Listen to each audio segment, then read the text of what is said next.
Para sa Pilipinong mag-aaral na kagaya mo, ang pagpasok sa paaralan ay gawain na kumukonsumo ng malaking bahagi ng iyong araw. Sa bawat taon, ang batas ay nagtatakda ng 200 hanggang 220 na araw ng pagpasok ng isang bata sa paaralan. Bakit kailangan pang pumasok sa paaralan kung maaari namang magkaroon ng pagkatuto sa labas ng paaralan?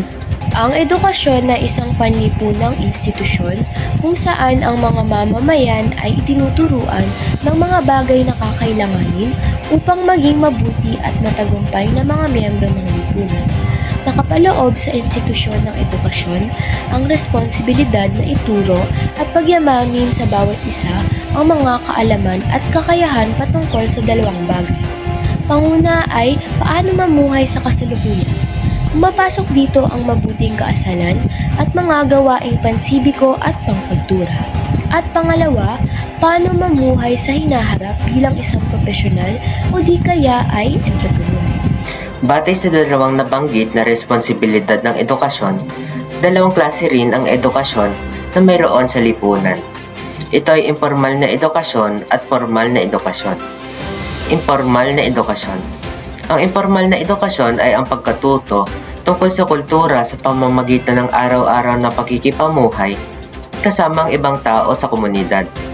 Sa informal na edukasyon, itinuturo ang kaugaliang Pilipino katulad ng pagpapakita ng mabuting asal, tulad ng pagmamano at paggamit ng po at opo sa pakikipag-usap sa nakakatanda. Sa pamamagitan ng estrukturang ito, naituturo din ang iba pang elemento ng kulturang Pilipino tulad ng katutubong mga sayaw at awitin. Sa informal na edukasyon, ang ating komunidad ang silid-aralan at ang ating mga magulang, mga kapitbahay, mga kaibigan, at iba pang nakakasalumuha ang nagsisilbing guro. Formal na edukasyon. Ang formal na edukasyon ay ang pagkatuto patungkol sa mga kaalaman at kakayahan na maghahanda sa individual na maging produktibong miyembro ng lipunan. Maaring hindi agad maintindihan ng isang mag-aaral kung paano makatutulong sa kanya ang pag-aaral ng isang asignatura sa kasalukuyan. Ngunit ang mga bagay na ito ay magagamit ng pundasyon o investment para sa hinaharap. Ang curriculum ng K-12 bilang bagong sistema ng edukasyon sa Pilipinas. Sa pamamagitan ng Enhanced Basic Education Act of 2013 o mas kilala sa tawag na K-12 Act, ay nireforma ng pamahalaan ang haba, nilalaman at layunin ng formal na edukasyon sa bansa. Narito ang pagbabago sa sistema ng edukasyon sa bansa dulot ng K-12 Act. Una, pagbabago sa haba ng panahon ng formal na edukasyon. Bago ang K-12 Act, ang formal na edukasyon sa bansa mula unang baitang hanggang sa pagtatapos sa pansekundaryang edukasyon ay umaabot lamang ng 10 taon. Sa ilalim ng K-12 Act Basic Education Program, nadagdagan ng 2 taon ang kailangan gugulin ng mga panahon ng mga mag-aaral bago sila makapagtapos. Sa ilalim ng bagong sistema pang-edukasyon, ang bawat mag-aaral sa Pilipinas ay dapat pumasok sa antas na kindergarten kapag sila ay 5 taong gulang na. Pagkatagoy ng kindergarten ay papasok ang mag-aaral ng 6 na taon sa primaryang edukasyon o tinatawag na elementarya. Sunod dito ay ang pangunahing pagbabago na hatid ng sistemang K-12.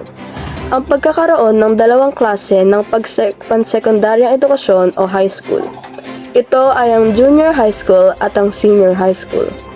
Pangalawa, pagbabago sa nilalaman ng formal na edukasyon sa Pilipinas.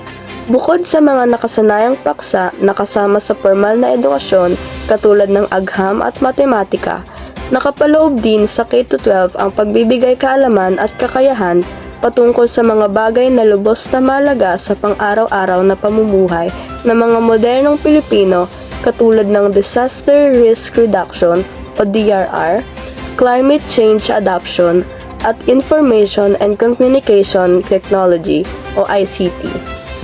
Layunin ng mga truck. Ang pangunahing layunin ng mga truck na ito ay tiyakin na ang bawat mag-aaral ng K-12 ay makapagtataglay ng balansing kaalaman at kakayahan para sa iba't ibang larangan.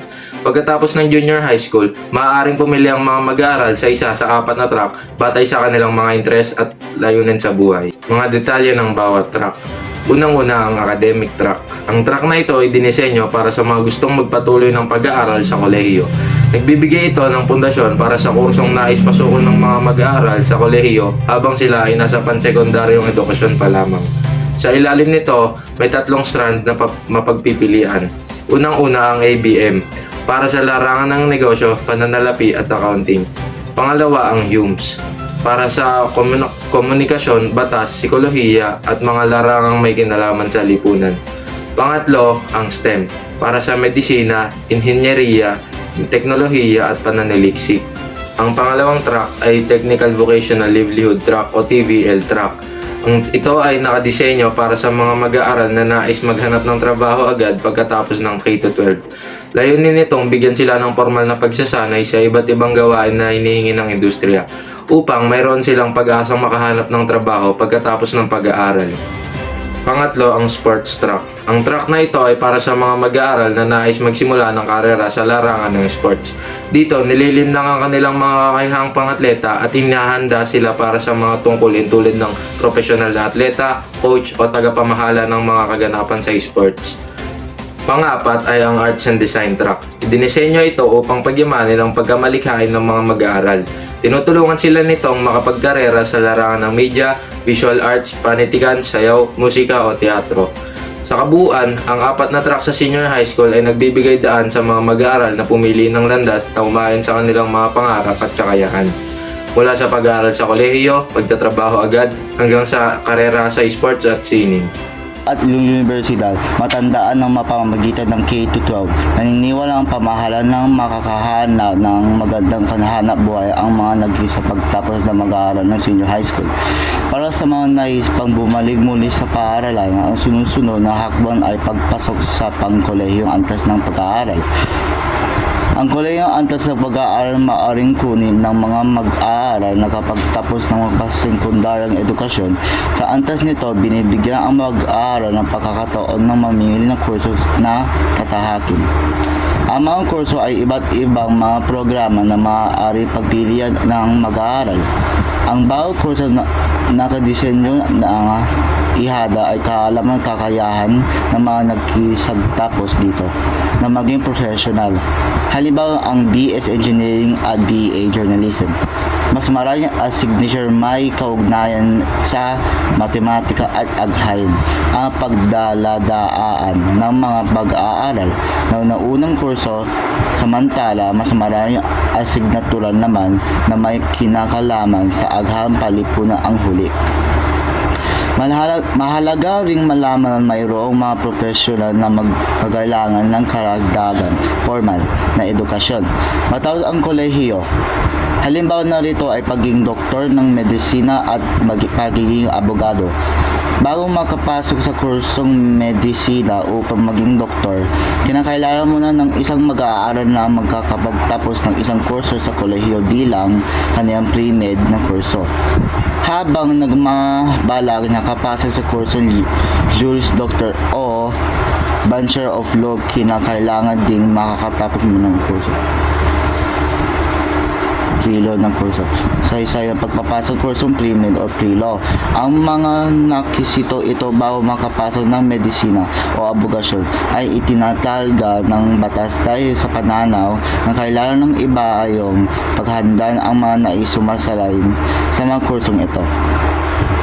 Ginagamit ang pre-med at pre-law para sa dalawang bagay. 1. Bilang sa panahon ang mag-aaral na magpaunlad ang kakayahan upang maging handa na sa mga haraping pagsubok sa kursong medisina o abogasyon. 2. Itulong sa mga ag-aaral ang mga asigturang maging pundasyon na mas matataas ng kompletidong pag-aaral kurso medisina at abogasyon. Kolehiyo ang magpaaralan tinatalawag sa kolehiyo, college o universidad, university. May pagkakaiba dalawang ito. Sa kasakuluran lumalabo ang pagkakaiba dalawang ito, nung mayroong itong mahalagang pagkakaiba. Number 1, karaniwan ay mas maliit bilang ang mga guro at mag-aaral sa mga kolehiyo kaya mga universidad. Maaari ding mas maraming pasilidad na matatagpuan sa mga universidad kaysa sa mga kolehiyo. Number 2, ang mga kolehiyo karaniwan nagsasanay na mag-aaral hanggang sa sila ay makatapos at magkamit ng kanilang bachelor or bachelor na degree. Sa universidad naman ay maaaring makakamit hindi lamang ang bachelor na degree kundi mas mataas sa pag-aaral na tinatawag na master's degree at doctor's degree. Number 3, ang setrong tuon ng kolehiyo ay turuan ng pag-aaral na magkikighanda bilang mga professional. Kung sumasayang layunin nito ay magbahagi sa pag-aaral ang kaalaman. Katulad ng kolehiyo, mayroon ding ganitong kampanya ang universidad. Ngunit dagdag sa paggabantang ito ay mahalaga universidad bilang pook kung saan posibleng makagawa o makadagdag sa mga kasalanan o mga siyentipiko at teknolohikal na inobasyon. Sa kadalahisang ito ay posibleng makita ng mga research center o pook sa lisikan sa loob universidad. Halimbawa nitong research center para sa agriculture ng UP Los Banos at ang research center para sa mga culture tututunan ng UP Paguro. Licensure exam. Mayroong mga propesyon na nangangailangan muna ng lisensya bago maaaring gawing hanap buhay ng isang tao. Upang makakuha ng lisensya mula sa Professional Regulation Commission o PRC, kinakailangan makapasa muna ng licensure exam ang isang nagtapos ng kolehiyo. Ginawa rekisito ng pamahalaan ang pagpasa sa mga licensure exam upang masiguradong katanggap-tanggap ang kalidad ng mga profesional. Lubos itong mahalaga lalo na't may mga propesyon na posibleng makapaglagay sa panganib sa buhay ng tao kung hindi maingat o hindi sapat ang kaalaman at kakayahan ng profesional. Postgraduate degree. Maliban sa mga manggagamot, may isa pang grupo ng mga tao na maaaring gumamit ng titulong doktor. Mayroong mga nagsisipagtapos ng kolehiyo na nagnanais pa rin na maging mas bihasa sa kanilang larangan. Dahil dito, sila ay nagpapatuloy ng pag-aaral hanggang sa makamit nila ang titulong doktor ng filosofiya. Ibang doktor ng filosofiya sa doktor ng medisina. Ang doktor ng medisina ay ang mga gumagamot sa mga may sakit. Ang doktor ng filosofiya ay mga kinikilalang bihasa sa larangan ng kanilang piniling pag-aralan. Halimbawa na rito ang doktor ng filosofiya sa edukasyon para sa mga nagpakabihasa sa larangan ng edukasyon. At ang doktor ng filosofiya sa psikolohiya para sa mga nagpakabihasa sa larangan ng psikolohiya. Upang makamit ang titulong doktor ng filosofiya, kinakailangang gumugol ng mag-aaral ng mga taon ng karagdagang pag-aaral matapos makuha ang kanyang bachelor na degree. Ang functional literacy ay kakayahang magsulat, bumasa at magsagawa ng simpleng matematikong mga pagtutuos na mga magagamit ng isang tao sa araw-araw na pagtatrabaho at pamumuhay. Kaiba ito sa tinatawag na basic literacy, na tawag sa kakayahang makapagsulat o makapagbasa ng isang pangungusap. Mayroong libreng edukasyon sa Pilipinas sa elementarya at high school. Ito ay isang garantiya na tinatamasa ngayon ng mga mag-aaral sa mga pampublikong paaralan. Sa Artikulo 14 Section 1 ng ating saligang batas, dapat pangalagaan at itaguyod ng Estado ang karapatan ng lahat ng mga mamamayan sa mahusay na edukasyon sa lahat ng antas at dapat magsagawa ng angkop na hakbang upang matamo ng lahat ang gayang edukasyon. Ibig sabihin, mayroong responsibilidad ang mga pamahalaan na bigyan ng magandang edukasyon ang lahat ng mamamayang Pilipino. Sa tulong ng edukasyon, nabibigyan solusyon ang mga suliranin ng lipunan, higit na nauunawaan ang kapaligiran at mga hamon ng kalikasan, nalalabanan ang kahirapan at naiisaayos ang komunidad.